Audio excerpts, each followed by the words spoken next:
নমস্কার, আমি সুচন্দ্রা। প্রত্যেক দিনের মতন বিকাশ টকশোর লাইভ শোতে আপনাদের সাথে এসেছি কথা বলতে। আমরা প্রত্যেকেই কম বেশি কম্পিউটার ব্যবহার করি। কম্পিউটারের যে ব্যবহারযোগ্যতা সে নিয়ে নতুন করে কিছু বলার নেই, কিন্তু কম্পিউটার সায়েন্স এবং আইটি এই নিয়ে আমাদের মধ্যে একটা কনফিউশন থেকে যায় সব সময়ের জন্য। কম্পিউটার সায়েন্সকে ব্যবহার করেই বর্তমান প্রযুক্তিতে আমরা যে ডিএনএ টেস্টিং, এমআরআই টেকনোলজি, একই সাথে আমাদের যে রোবোটিক সার্জারির মাধ্যমে যে সমস্ত অপারেশনগুলি আমরা করে থাকি, স্বাস্থ্যক্ষেত্রে কম্পিউটার সায়েন্স একটা অনবদ্য ভূমিকা রেখে চলেছে। আজকে আমরা এই বিষয়ে কথা বলছি, তার কারণ আমার সাথে আজকে এই স্টুডিওয়ে যিনি রয়েছেন আহিদা সুলতানা ম্যাডাম, উনি কম্পিউটার সায়েন্সের একটি কলেজের সঙ্গে যুক্ত। সেই কলেজটি আমাদেরই একটি অন্যতম college, Santiniketan polytechnic college. Santiniketan polytechnic কলেজের উনি টিচার, উনি বহু ছাত্রছাত্রীকে পড়াচ্ছেন। উনার সাথে আজকের আমাদের এই বিকাশ টকশো এর আলোচনা পর্ব। প্রথমত ম্যাডাম, আপনাকে আমাদের স্টুডিওতে স্বাগত জানাই। নমস্কার। এই যে কম্পিউটার, প্রথমে আমি জানতে চাইবো যে কিভাবে আপনার ইন্টারেস্ট গ্রো করলো কম্পিউটার? প্রথমে সবাই যেমন নিজের বাড়ির কাছে স্কুল থেকে পড়াশোনা করে, তো আমি আমার গ্রামের স্কুল থেকেই পঞ্চম থেকে দশম শ্রেণী পর্যন্ত ওখানেই পড়াশোনা করি। তো তারপরে আমার রিলেটিভ, আমার একটা দাদা ছিল, সে কম্পিউটার সায়েন্স নিয়ে পড়াশোনা করেছিল। তো তাকে আমি দেখেছিলাম ইঞ্জিনিয়ারিং পড়তে। তো আমি সেই দাদাকে একদিন গিয়ে বললাম, তো তিনি সবসময়তেই মানে কম্পিউটারে টাইপ করতো। তো আমি দাদাকে বললাম যে তুমি কম্পিউটারে কি করো? তখন দাদা বললো যে মানে আমাদেরকে ম্যাথ যেমন জানতেই হয়, কম্পিউটার সায়েন্সে কিন্তু প্রোগ্রামিং জানতেই হবে। এই যে এক একটা প্রোগ্রামিংকে মানে আমাদের প্রোগ্রামিং সলভ করা, এইটা হচ্ছে মানে কম্পিউটার সায়েন্সের প্রোগ্রামিংটাই হচ্ছে মেন হচ্ছে গবেষণা। তো সেই ক্ষেত্রে দাদা এইসব বিষয় নিয়ে বললো। তো তখন থেকে আমার মনে হতো যে যদি ইঞ্জিনিয়ারিং করি তো আমি কম্পিউটার সায়েন্স নিয়েই করবো। তো সেইভাবেই আমি জেক্সপো দিয়েছিলাম, তারপরে ডিপ্লোমা করি, তারপরে আবার জিলেট দেওয়ার পর বিটেক করি 3 বছর। বলতে গেলে আপনার দাদার ইন্সপিরেশনেই আপনার কম্পিউটার ইঞ্জিনিয়ারিং পড়া। সেক্ষেত্রে কি উচ্চ মাধ্যমিক শাখাতে আপনার সায়েন্স ব্যাকগ্রাউন্ড ছিল? না, আমি মাধ্যমিক দেওয়ার পরেই জেক্সপো দিয়েছিলাম। তারপরে একটা গভর্নমেন্ট কলেজে চান্স পাই, সেখান থেকে আমি 3 বছর ডিপ্লোমা করি এবং তারপরে জিলেট দিই, তারপরে আবার আরেকটা গভর্নমেন্ট কলেজ থেকে 3 বছর বিটেক করি। আচ্ছা ম্যাডাম, যেমন বললেন যে প্রোগ্রামিং জানতেই হবে, এবার ইনফরমেশন টেকনোলজি এবং কম্পিউটার সায়েন্স এই দুটোর মধ্যে যদি বেসিক পার্থক্যটা আমাদেরকে বলেন তাহলে আমাদের শ্রোতাদের খুব উপকার হয়। তো কম্পিউটার সায়েন্স মূলত কম্পিউটারের ভেতরের কার্যপ্রণালী এবং প্রোগ্রামিং এর ভাষার উপর ভিত্তি করে। এবং কি কম্পিউটার সায়েন্স হলো কি, এটা সফটওয়্যার, হার্ডওয়্যার এবং algorithm, data structure, artificial intelligence, machine learning, এই সব বিষয়গুলোর থিওরিটিক্যাল প্র্যাকটিক্যাল এই বিষয়গুলোর উপর ভিত্তি করে। আর information technology DBMS, database management system এবং কি software application, cyber security, cloud computing এই সব বিষয়গুলোর উপর ভিত্তি করে কাজ করে। মূলত কম্পিউটার মানে ইনফরমেশন টেকনোলজি নেটওয়ার্কে, কম্পিউটার সিস্টেম এবং নেটওয়ার্কে ব্যবহার করে কাজ করে এবং সামাজিক সমস্যাগুলো সমাধান করে। তাই আমরা বলতেই পারি কম্পিউটার সায়েন্স এবং ইনফরমেশন টেকনোলজি দুটি খুবই গুরুত্বপূর্ণ। মানে বলতে গেলে কম্পিউটার সায়েন্স হচ্ছে ওটার ইন্টারনাল পার্ট, আর ইনফরমেশন টেকনোলজি হচ্ছে তার ব্যবহারিক প্রয়োগ। ম্যাডাম, একটা জিনিস জানতে চাই যে কম্পিউটার সায়েন্সের ভবিষ্যৎ নিয়ে যদি কিছু বলেন। তো কম্পিউটার সায়েন্সের ভবিষ্যৎ অপরিসীম, কারণ আমরা এখনকার দিনে দাঁড়িয়ে আমরা বুঝতে পারছি যে আমাদের এআই পরিষেবা বা মেশিন লার্নিং বা সাইবার সিকিউরিটি, ক্লাউড কম্পিউটিং কতটা পরিমাণে মানে দৈনন্দিন জীবনে প্রয়োগ ঘটাচ্ছে। তাহলে সেক্ষেত্রে ভবিষ্যতে যদি কি কম্পিউটার সায়েন্স নিয়ে পড়াশোনা করে তাহলে সে সফটওয়্যার ডেভেলপার হতে পারবে, গেম ডেভেলপার হতে পারবে, ওয়েবসাইট ডিজাইনার হতে পারবে, এআই, মেশিন লার্নিং মানে হতে পারবে। এবং কি আমরা সবাই জানি Google, Microsoft, Facebook, Amazon, MNC এবং কি অনেক আমাদের ইন্ডিয়ার সব থেকে ভালো ভালো কোম্পানিগুলো অনেক খুব ভালো প্যাকেজে মানে জব পেতে পারে ভবিষ্যতে পারে।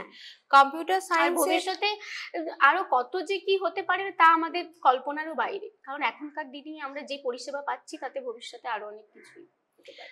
তাহলে ম্যাডাম বলা যেতে পারে যে আমাদের যে অ্যাবাকাস টুলস এবং চার্লস ব্যাবেজের যে আবিষ্কার, মানে শুনে এটা যেরকম আমরা সকলেই জানি যে একটা সাধারণ ক্যালকুলেটর থেকেই প্রথম কম্পিউটারের ভাবনা হ্যাঁ। চিন্তাটা আসে বাইনারি পদ্ধতিকে ব্যবহার করে।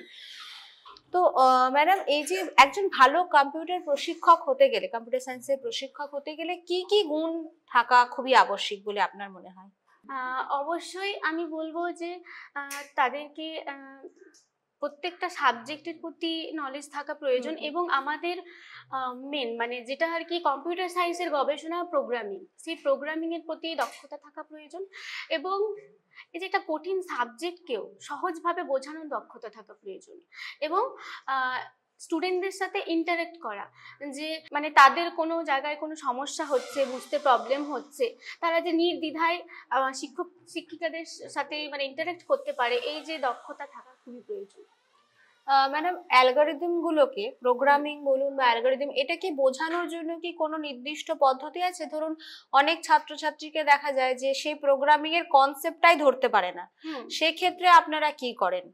মানে আমি খুব সাধারণভাবে বলছি, ধরুন HTML অথবা আপনি যদি সি বা C++ এইগুলো যদি বোঝান, সেক্ষেত্রে যে অ্যালগরিদমটা ফলো করা হয় বা যে ফ্লো চার্টটা ফলো করা হয়, সেই জিনিসটা প্রাথমিকভাবে ছাত্রছাত্রী কিভাবে বুঝতে পারে, ওই জায়গাটা স্টার্টআপটাই যদি না বুঝতে পারে, তাহলে কখনোই কিন্তু একজন কম্পিউটার সায়েন্স ভালোভাবে বুঝতে পারবে না। সেই ক্ষেত্রে আপনারা কিভাবে স্টার্ট করেন? প্রথমেই বলি যে যেমন দেখুন, আমাদেরকে ম্যাথ যেমন জানতেই হয়, তেমন কিন্তু কম্পিউটার সায়েন্সে আমাদেরকে প্রোগ্রামিং জানতে হবে। তাহলে তারা যদি স্টেপ বাই স্টেপ ফলো করে, প্রথম যেমন অ্যালগরিদম না জানলে প্রোগ্রামিংটা সে করতে পারবে না। তো অ্যালগরিদম কি? অ্যালগরিদম হচ্ছে কি এক এক মানে প্রোগ্রামিংটাকে আমরা সাজাচ্ছি কিভাবে, গুছিয়ে দিচ্ছি কিভাবে, সেটা স্টেপ বাই স্টেপ প্রসেস দেখানো হয়। তাহলে সেইভাবেই স্টেপ বাই স্টেপ ফলো করবে, এবং তারা সেটা কি মানে তাদেরকে মুখস্থ করতে বলেন ইনিশিয়ালি? না না না, মুখস্থ না, যত প্র্যাকটিস করবে তত গ্রো করবে। আর প্র্যাকটিস করবে এবং কি মানে প্রজেক্ট করতে হবে, চেঞ্জ করে, মানে ধরুন কেউ কিছু নতুন যতবার চেঞ্জ করে করে দেখতে হবে, আপনি বলতে চাইছেন এই অ্যালগরিদমটা এটা লিখলাম, এটা এই রেজাল্ট আসলো, এই আউটপুট পেলাম, তো অন্য আউটপুট পেতে গেলে তুমি অ্যালগরিদমের ভিতরে কোথাও চেঞ্জ করো, তো হয়তো লজিক লাগিয়ে সে নিজের লজিক লাগিয়ে সেই কাজ চেঞ্জ করতে পারে। আমরা ম্যাডামের থেকে জানতে পারলাম যে যারা আমাদের শ্রোতা বন্ধুদের মধ্যে যারা কম্পিউটারে প্রোগ্রামিং শিখছেন, তাদেরকে এটাই পরামর্শ দেওয়ার আছেন। উনি বলতে চাইছেন যে ইনপুট যেগুলো দেবেন, সেক্ষেত্রে নিজেরও লজিক কিন্তু কিছু ব্যবহার করতে হবে, প্রিসেট যে লজিকগুলি আছে সেগুলো আপনারা বারবার প্র্যাকটিস করুন। মেইন প্রোগ্রামিংই হচ্ছে আমাদের লজিক লাগিয়ে আর কি প্রোগ্রামিং সলভ করা। একদম। ম্যাডাম, আমার পরবর্তী যে প্রশ্ন, যে আধুনিক প্রযুক্তি শিক্ষাকে কিভাবে বদলে দিচ্ছে, শিক্ষা ক্ষেত্রটাকে কিভাবে বদলাচ্ছে আধুনিক প্রযুক্তি? হ্যাঁ, তো বদলে এখন আমাদের অনলাইন শিক্ষা ব্যবস্থা খুবই এগিয়ে। তাহলে কি স্টুডেন্টদের কাছে এই অনলাইন শিক্ষা ব্যবস্থাটা খুবই সহজ হয়ে গেছে। তাহলে তারা কি করছে, এই যে অনলাইন কোর্স, এবং কি বাড়িতে বসে থেকেই তারা কোর্সগুলো করতে পারছে। তারপরে যদি কোনো জায়গায় কোনো সমস্যা হচ্ছে, কোনো বুঝতে কোনো অসুবিধা হচ্ছে কোনো একটা টপিকে, তাহলে কি তৎক্ষণাৎ তারা কিন্তু গুগল বা ইউটিউবে সার্চ করে নিচ্ছে। তাহলে সেই বিষয়টার প্রতি তার ধারণা হয়ে যাচ্ছে একটু হলেও। তো সেই ক্ষেত্রে কি তারা অনলাইন, এর সাথে সাথে আমার দিক থেকে আমি একটা কথা বলতে পারি যে একটা মানে কি হচ্ছে, আগেকার দিনে যেমন স্টুডেন্টরা ডেইলি বেসিসে ক্লাস করতো বা কলেজে আসতো, স্কুল কলেজে দিয়ে এসে মানে স্যার ম্যাডামদের সাথে ইন্টারেক্ট করার চেষ্টা করতো, এখন যেন কোথাও ওই জিনিসটা হারিয়ে যাচ্ছে। আমি পরবর্তী এই প্রশ্নেই যাব যে অনলাইন পদ্ধতির মাধ্যমে যে শিক্ষা পদ্ধতি বলছেন, এটার কি কোনো ধরনের চ্যালেঞ্জ বা কোনো সম্ভাবনা কি কিছু আছে? হ্যাঁ, সম্ভাবনা হচ্ছে কি এডুকেশন মানে অনলাইন এডুকেশন পারপাস খুবই সহজ হয়ে গেছে। স্টুডেন্টরা কি করছে, তাদের নিজের গতিতেই পড়াশোনা করছে। আর সম্ভাবনা, চ্যালেঞ্জ যদি বলি, তাহলে কোনো একটা স্টুডেন্ট অনলাইন পরিষেবা ভালো পাচ্ছে না, মানে এমন কোনো জায়গাতে সে থাকে, সে কি করছে, মানে সেখানে তার অনলাইন ব্যবস্থা ভালো নেই, তাহলে সে সরাসরি স্যার ম্যাডামদের সাথে ইন্টারেক্ট করতেও পারছে না, কলেজেও বা স্কুলেও আসতে পারছে না, এবং এটা সব থেকে বড় চ্যালেঞ্জ হয়ে দাঁড়িয়েছে। একদমই তাই, যে একদিকে যেমন সুবিধা হচ্ছে যে স্কুল কলেজে না এসেও সে সরাসরি ইউটিউব বা অনলাইন গুগল মিটের মধ্য দিয়ে পড়াটা করে নিতে পারছে, একই রকম ভাবে স্কুল কলেজে যে অ্যাটমসফিয়ার, কোথাও যেন সেই জিনিসটার মিসিং থাকছে। ম্যাডাম, পরবর্তী যে প্রশ্নে যাব, যে স্কুল কলেজে আর্টিফিশিয়াল ইন্টেলিজেন্স, মানে এখনকার দিনে প্রত্যেকেই আমরা কম বেশি এআই টুলস ব্যবহার করতে জানি, এটা কতটা শেখার ক্ষেত্রে উপযুক্ত, মানে এটা কি দরকার? হ্যাঁ, খুবই দরকার, কারণ খুবই গুরুত্বপূর্ণ। কারণ আমরা এখনকার দিনে সবার ধারণা হয়ে গেছে এআই বা মেশিন লার্নিং এর প্রতি সবারই ধারণা আছে। তাহলে ভবিষ্যতে যদি আমাদের ছাত্রছাত্রীদের এআই আর মেশিন লার্নিং নিয়ে জানিয়ে রাখা যায় বা পড়ানো যায় বা বোঝানো যায়, তাহলে তারা ভবিষ্যতে গিয়ে আরো গ্রো করতে পারে এবং সেই বিষয়ে প্রজেক্ট করতে পারে, আরো উন্নত অনেক কিছু প্রজেক্ট করতে এই পারে। মুহূর্তে একটা প্রায়শই আমরা যখন আমাদের অনলাইন সোশ্যাল মিডিয়া চেক করি, সেই সময় আমাদের কাছে একটা অপশন আসে যে কোডিং শেখান, বাচ্চাকে কোডিং শেখান। এই কোডিংটা কি বাচ্চাদের ক্ষেত্রে খুব গুরুত্বপূর্ণ ভূমিকা পালন করে? এখনকার দিনে দাঁড়িয়ে বাচ্চাদেরও খুব গুরুত্বপূর্ণ, কারণ কোডিং শিখলে কি হচ্ছে কি আমাদের এই যে বড় বড় হসপিটালে যে এগুলো মানে যন্ত্রগুলো নির্মাণ হচ্ছে, সেগুলো কিন্তু আমাদের কম্পিউটার সায়েন্সেরই নির্মাণ।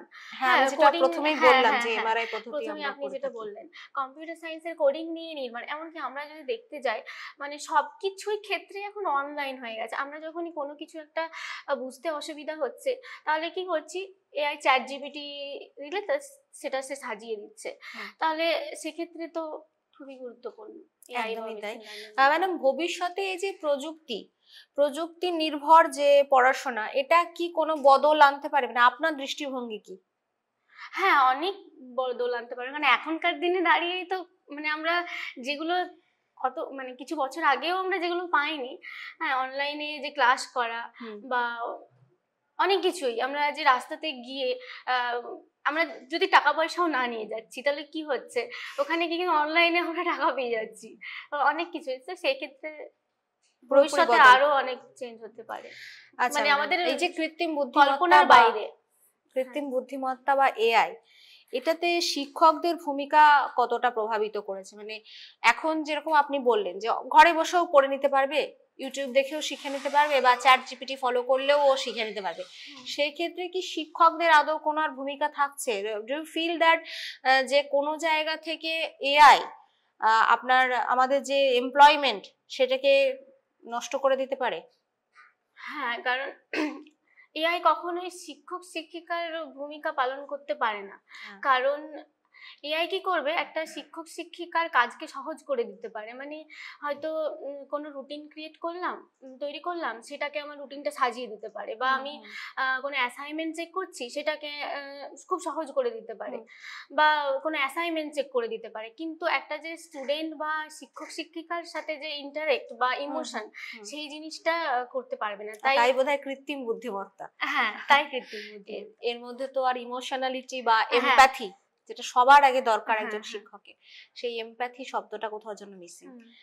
একদমই তাই ম্যাডাম, আমার খুব ভালো লাগছে আপনার সাথে কথা বলতে, এবং আমাদের যারা এই মুহূর্তে শ্রোতা বন্ধুরা রয়েছে, আশা করি তাদের প্রত্যেকের কাছেই আর্টিফিশিয়াল ইন্টেলিজেন্স, কম্পিউটার সায়েন্স এবং ইনফরমেশন টেকনোলজি এই বিষয়গুলির পরিষ্কার একটা সম্যক ধারণা হয়েছে, এবং আমাদের যে ইচ্ছা, আমাদের যে পজিটিভ ভাইব তৈরি করার যে ইচ্ছা, সেই ইচ্ছা কোনো একটা জায়গা থেকে যেন আমার মনে হচ্ছে যে সম্পূর্ণ হচ্ছে। এই যে পজিটিভ বার্তা আমরা দিতে চাইছি, এর জন্য কিন্তু আমরা মলয়বাবুর কাছে কৃতজ্ঞ, এবং আমাদের পুরো টিম ওনার এই ধারাকে অভিনন্দন জানায়। ম্যাডাম, আমার পরবর্তী যে প্রশ্ন আমি জানতে চাইছি ম্যাডাম, যে আপনি একজন শিক্ষিকা হিসাবে আপনার যে শিক্ষার্থীরা রয়েছে তাদেরকে আপনি কি উপদেশ দিতে চান কম্পিউটার সায়েন্স শেখার ক্ষেত্রে? হ্যাঁ, তাদের অবশ্যই শুধু যে মানে আমরা ভাববো যে থিওরিটিক্যাল সাবজেক্টগুলোই পড়বো, তো বইগুলো শুধু পড়লে হবে না, প্র্যাকটিক্যাল নলেজটাকে আনতে হবে। কারণ কোডিং যত প্র্যাকটিস করবে, এবং আমাদের যে বিভিন্ন ল্যাঙ্গুয়েজ, জাভা, সি, এইচটিএমএল, আরো যত যত DBMS, cyber security, cloud computing, এই যে প্রোগ্রামিং, এই সব বিষয়গুলির প্রতি বেশি নলেজ আনতে হবে এবং প্র্যাকটিক্যাল করতে হবে। তো এটাই মানে আপনি বলতে চাচ্ছেন যত বেশি প্র্যাকটিস করতে পারবে কম্পিউটার সায়েন্সে, তত বেশি প্রোগ্রেস তারা দেখতে পারবে। ম্যাডাম, প্রযুক্তিকে ব্যবহার করে সমাজ পরিবর্তনের কি কোনো সম্ভাবনা আছে, এবং যদি থেকে থাকে তাহলে আপনার মতে সেটা কি? হয়তো দেখা গেল যে সামাজিক সমস্যা বলতে গেলে আমরা এটা বুঝি যে কোনো জায়গায় মানে কারোর দরিদ্রতা বা কেউ কোনো সমস্যায় পড়েছে, এই যে কোথাও হয়তো বন্যা বয়ে গেছে, ঠিক আছে, এবার সেখানে বন্যা বয়ে ঘর বাড়ি তলিয়ে গেছে, মানুষ আটকে আছে, তাহলে সেই জায়গাটায় আমি হয়তো পৌঁছাতে পারছি না, বা আমি পৌঁছে তাকে সাহায্য করতে পারছি না তাদেরকে, তাহলে কি করব? বা এই যে ঘর বাড়ি তলিয়ে মানে পুড়ে গেছে, সেক্ষেত্রে যে কোথায় আগুন এখনো লেগে আছে, বা মানুষকে উদ্ধার করা, যে আমি ওখানে গিয়ে উঠবো, সেই পরিস্থিতিটাই নেই।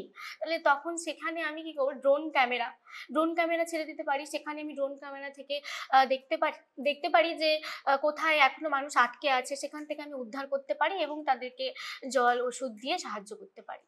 এই পুরোটাই কম্পিউটার সায়েন্সকে হ্যাঁ, ব্যবহার করে। হ্যাঁ, ড্রোন ক্যামেরাও আমাদের কম্পিউটার সায়েন্সেরই চমক। জীবন বোধহয় কম্পিউটার ছাড়া এই মুহূর্তে হ্যাঁ, এই মুহূর্তে একদমই অচল। হ্যাঁ, আমরা ছিলাম আহিদা সুলতানা ম্যাডামের সাথে, ওনার থেকে আমরা জানলাম যে কম্পিউটার সায়েন্স কিভাবে আমাদের জীবনটাকে পুরোপুরি পরিবর্তন করে দিয়েছে। আজকের দিনে সকাল শুরু হয় মোবাইল হাতে। হ্যাঁ, হ্যাঁ, মোবাইলের পুরো ওই যে অ্যান্ড্রয়েড ফোন আমরা ব্যবহার করছি, কম্পিউটার সায়েন্স না থাকলে বোধহয় আমরা সেটা কমপ্লিট করতে পারতাম না। এবং একই জায়গা থেকে আমাদের আজকের যে আলোচনা ছিল তা ছিল কৃত্রিম বুদ্ধিমত্তা, এমআরআই টেকনোলজি বা রোবোটিক সার্জারি। এই প্রতি ক্ষেত্রেই কিন্তু দেখা যাচ্ছে যে কম্পিউটার সায়েন্সের একটা গুরুত্বপূর্ণ ভূমিকা থেকে যাচ্ছে। আজকের আলোচনা আমরা এখানেই শেষ করছি। ম্যাডামকে পুরো টিমের পক্ষ থেকে ধন্যবাদ জানাই। ভালো থাকবেন ম্যাডাম।